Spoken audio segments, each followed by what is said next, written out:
At least 40,000 years ago, modern humans started to enter Europe from Western Asia.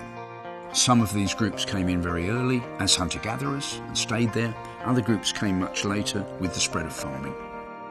My maternal line are relatively late arrivals in Britain or Europe, maybe only a few thousand years ago, coming with the spread of agriculture up through Europe.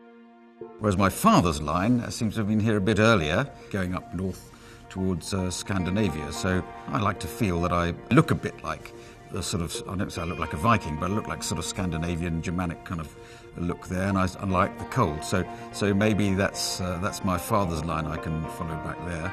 My ancestors were the last to settle down, so they were the most nomadic of those people, and so I feel this affinity with a kind of people who were constantly looking what's around the next bend, what's over the next hill, and I feel very much a connection with that.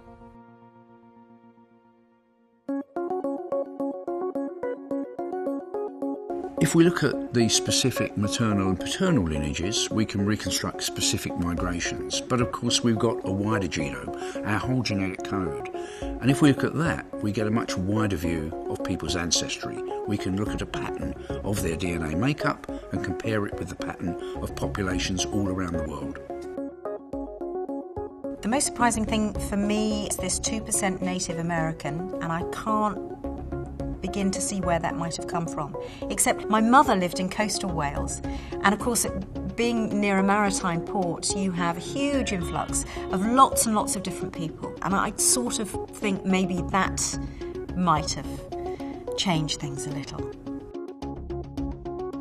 My closest marker is Danish, which was a big surprise. You know, I mean, there was a Danish king after all, in the 11th century. So I mean, I might be of royal blood, royal Danish Viking blood.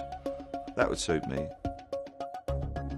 Saying you're a Mauritian is like saying you're a Londoner, really. There is no ethnic basis for that population. They're an island of people, and that island, because it was on the naval trade routes, I guess, has variously been taken over and run by pretty much every colonial power in history. I guess that's what you're seeing in my genome, that diversity.